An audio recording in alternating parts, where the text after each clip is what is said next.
Olá! Olá a todas as pessoas que se dispuseram a estar aqui comigo nesse momento. Sou grata por isso. Eu proponho perguntas desses momentos juntos, para refletirmos sobre educação ambiental ou socioambiental e as mudanças climáticas no cenário desafiador do antropoceno. O que faz e com que propósito um educador? Que papel é esse? Que papel é esse na era do ser humano que passou a ser assim reconhecida pelo seu protagonismo nas mudanças climáticas, especialmente pelo seu modo de vida? A era da fervura global, no dizer de Guterres da ONU. A era no qual o ser humano é o ator principal. Como no teatro grego, aquele que motiva e em torno do qual se desenrola o drama. Vamos para Paulo Freire. Ninguém educa ninguém. Os homens se educam no convívio mediados pelo mundo. Não é assim? Esse mundo do antropoceno, natural, cultural, tecnológico. Nesse processo de educação, aprendizagem mútua, nós influenciamos uns aos outros, muito menos pelo discurso e muito mais pelo modo em que somos e agimos no mundo. Abrimos janelas, pequenas aberturas, mostramos e vemos o que os outros nos mostram. Muitas vezes alertamos que a porta da gaiola está aberta, embora nós mesmos estejamos dentro dela. Desempoeiramos teorias, ideias, práticas.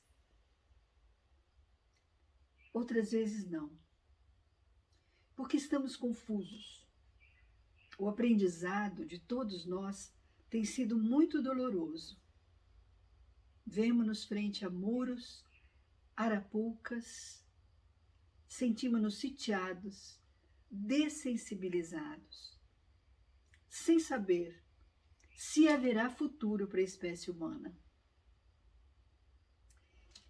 Nesse cenário, o desafio nuclear essencial parece ser a urgência de ressignificar o nosso pertencimento e interdependência na teia da vida. O mundo ferve e nós acumulamos informações, teorias, tecnologias para mitigação, adaptação, regeneração. No entanto, tudo isso não tem nos impulsionado no caminho da transformação. Sequer conseguimos abaixar a fervura.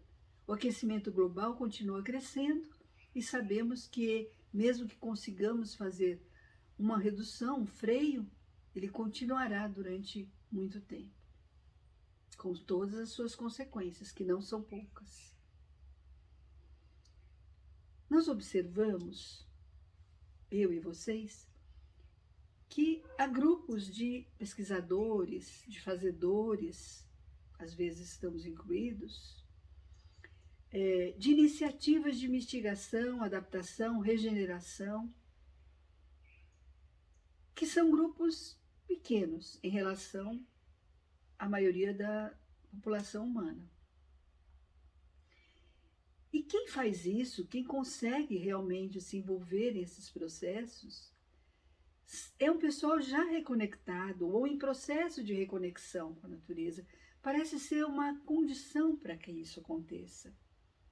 A maioria de nós, infelizmente, empaca em microprocessos de reciclagem, reaproveitamento, pouco impacto, sem sinergia. O que significa estar reconectado? Nós sabemos o que é não estar conectado. Do ponto de vista político, por exemplo, nós não conseguimos reunir forças até agora para pressionar efetivamente governos, lideranças, instituições para a transição.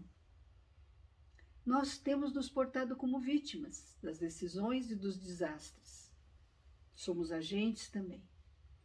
Embora as conferências internacionais se sucedam, sem decisões efetivas de transformação.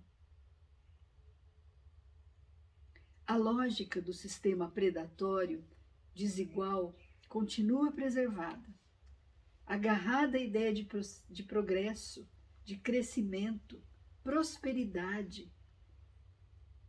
Tudo isso tem beneficiado o quê? 1% da população humana e causado miséria e exclusão. Vamos lembrar que após as duas primeiras grandes guerras mundiais, que marcaram de sangue a primeira metade do século XX, foi criada a ONU como uma espécie de seguro para direitos fundamentais do homem e da mulher, tendo como foco a condição humana, um conjunto de regras de convivência para grupamentos humanos essencialmente iguais e tão profundamente diferentes. Nem essas regras básicas nós estamos conseguindo cumprir. E nesse cenário, onde o foco somos nós, os reis da criação, né? Os elementos e os outros seres que partilham a vida no planeta conosco continuam a ser vistos como recursos disponíveis para os seres humanos explorarem exponencialmente. Nós nos tornamos o maior predador da Terra. Uma pesquisa recente, publicada em julho agora, de que participou um pesquisador da Unesp, o Mauro Galetti, analisou a interação do ser humano e de 19 dos maiores predadores do planeta, lobo, tigre, tubarão, por exemplo, né?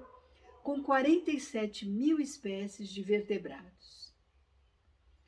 Nenhum desses predadores é mais voraz do que o homem, que preda 1/3 das espécies de vertebrados.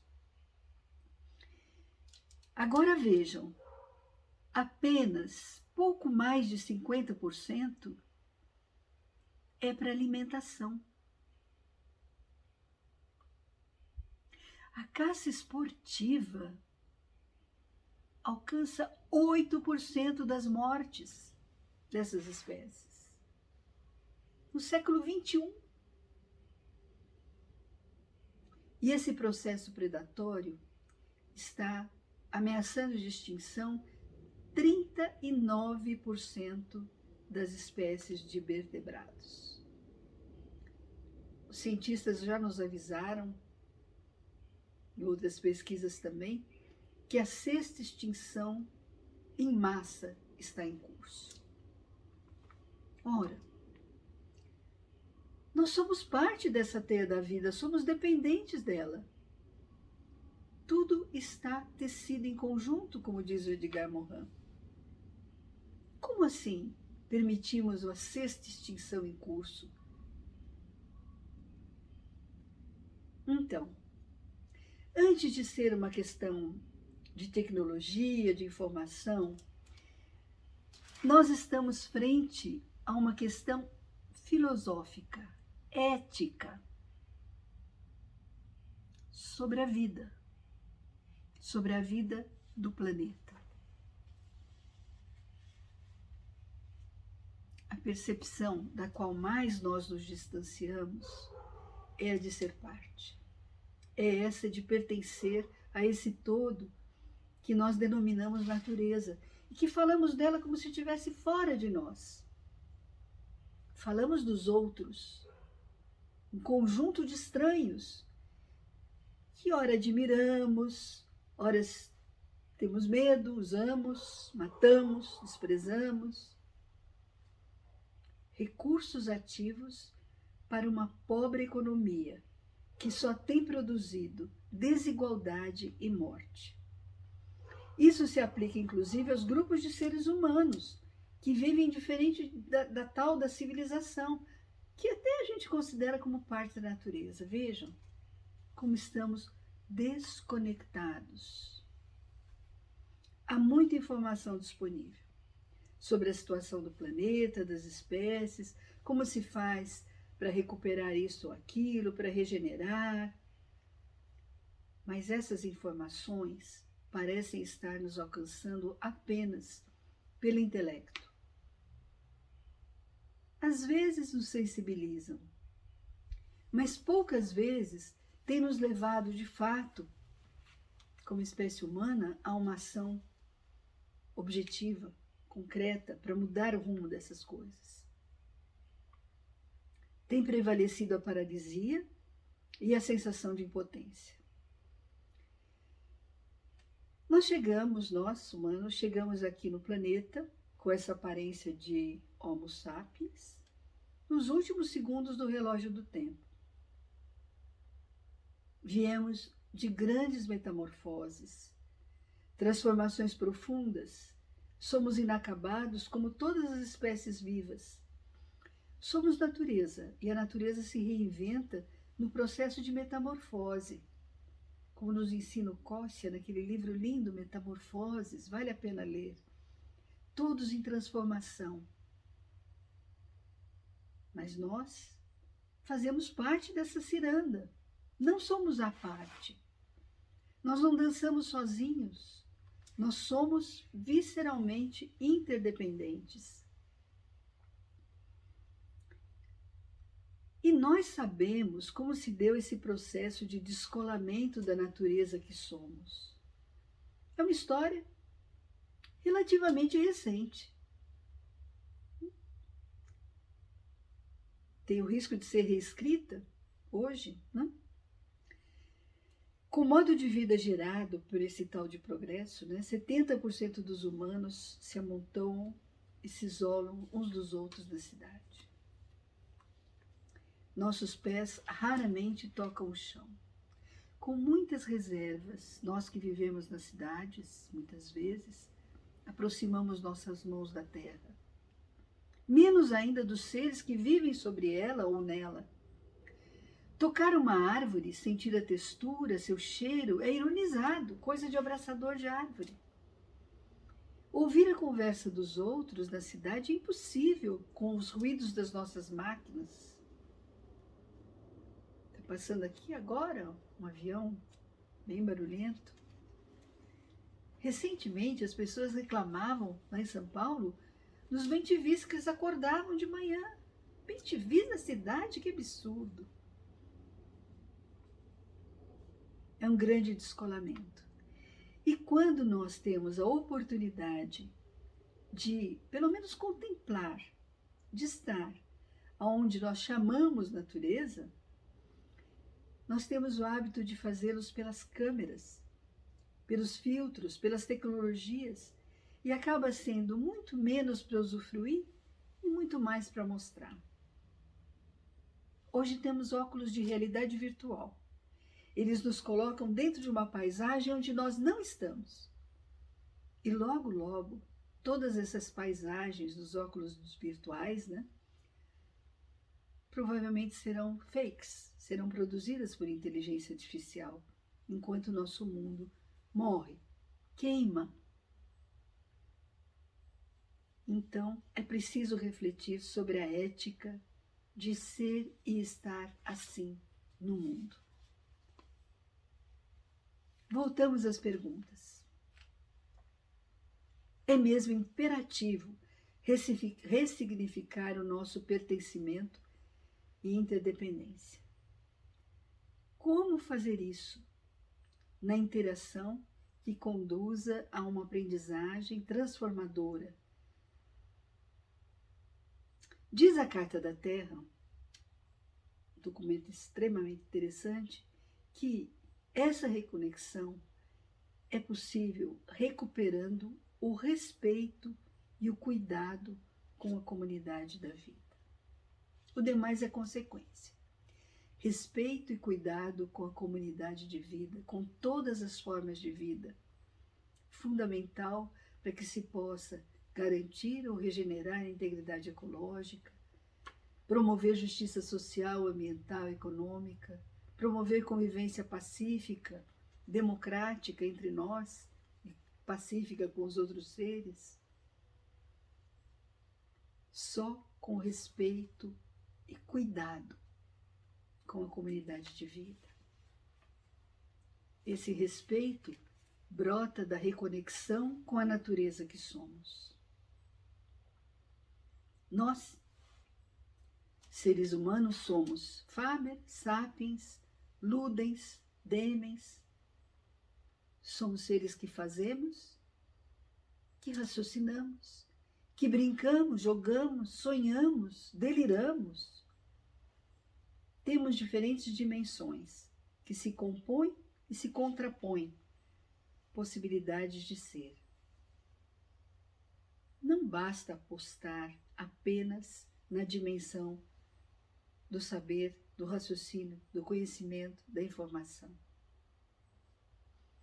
Já em 1987, a Gro Brundtland, naquele relatório Nosso Destino Comum, ela dizia que nós precisamos nos tornar capazes de traduzir nossas palavras numa linguagem que atinja mentes e corações de pessoas velhas e novas, para podermos executar as mudanças necessárias. E propôs, naquele momento, um guia ético. Vocês sabem a história. Na Rio 92, paralelamente à conferência formal dos representantes das nações, reuniu-se o Fórum dos Povos, Fórum Global dos Povos. E lá se fez uma primeira redação dessa Carta da Terra, que depois circulou pelo mundo e que viria a ser concluída e apresentada pela Unesco em 2002. Como já citamos, o núcleo dessa Carta da Terra, desse guia ético, é o respeito e o cuidado com todas as formas de vida, a compreensão de que os seres todos somos interdependentes e que cada forma de vida tem valor, independente da sua utilidade para o ser humano. Eu lembro do Ayrton Krenak, no seu livro A Vida Não é Útil. Nós precisamos nos dar conta que a vida não é útil. Respeitar e cuidar. Leonardo Boff nos lembra que precisamos amar com compaixão, e que esse amor vem da reconexão, de reaproximar-se da vida, de sentir sua força e a sua fragilidade, a nossa fragilidade e a nossa força. Para isso, precisamos desviar os nossos olhos, finalmente, desviar os nossos olhos, as nossas mãos de tantas coisas inertes que produzimos hoje, das telas que capturam nossa atenção e nos submetem cada vez mais ao modelo vigente. Sentir a vida que pulsa em nós não é uma idealização da natureza. É o reconhecimento de que somos natureza. Essa reaproximação tem que ser física, tátil, olfativa, corpo a corpo. Enquanto nós estivermos atados a espaços fechados e telas, não teremos olhos para ver, mãos para tocar, ainda que tenhamos palavras, discursos. Cultivar se aprende cultivando. Amar, ensinou o poeta Carlos Drummond de Andrade, amar se aprende amando. Além de nos dessensibilizarmos, ou talvez por isso, nós estamos nos descerebrando, fazendo murchar a capacidade de que nos orgulhamos tanto de raciocínio. O Michel Desmoulins, o francês, autor de A Fábrica de Cretinos Digitais, de 2019, ele trabalha o tempo de uso e impactos das multitelas sobre a cognição, o comportamento e o bem-estar das crianças e jovens. E ele diz que o QI dos jovens nativos digitais está menor do que dos seus pais. Veja, os nossos jovens estão com QI menor do que os de seus antecedentes. Como assim? Isso é o contrário da tendência histórica, inclusive nos países em desenvolvimento. Diz o Desbourguet, provavelmente nunca na história da humanidade tal experimento de descerebração foi realizado numa escala tão grande. A quem interessa isso? Diz ele ainda, simplesmente não há desculpa para o que estamos fazendo com nossos filhos, isto é, com as novas gerações. Nós mesmos, adultos, estamos nos descerebrando. Nas casas, no trabalho, no lazer, nas instituições, onde ocorrem as interações que possibilitam o ensino-aprendizagem. Estamos permitindo que isso se reproduza com as nossas novas gerações, que desconectadas da vida, da natureza que somos, ficamos todos cada vez mais submissos aos interesses de manutenção do curso da distribuição em favor de poucos. Submissão, nós estamos produzindo submissão, e não crítica, e não mudança. Nossas escolas fecham as crianças entre paredes, não usam espaços naturais para convívio, interações de ensino-aprendizagem. A gente até andou fazendo hortas por aí, campos de alfaces, no máximo, né? Mas, no mais, muito isolamento e telas. Assim como sabemos, teoricamente, sobre agroecologia, economia circular, regeneração, poucos grupos reconectados, repito, operam isso. E no caso das instituições chamadas de ensino, né, também há para onde olhar. Também há para exemplos que podem nos ajudar a refletir. Cito, por exemplo, Tião Rocha, no Sertão Mineiro, com a sua escola que anda, a escola que reúne as crianças em roda debaixo do pé de manga. Isso é uma prática.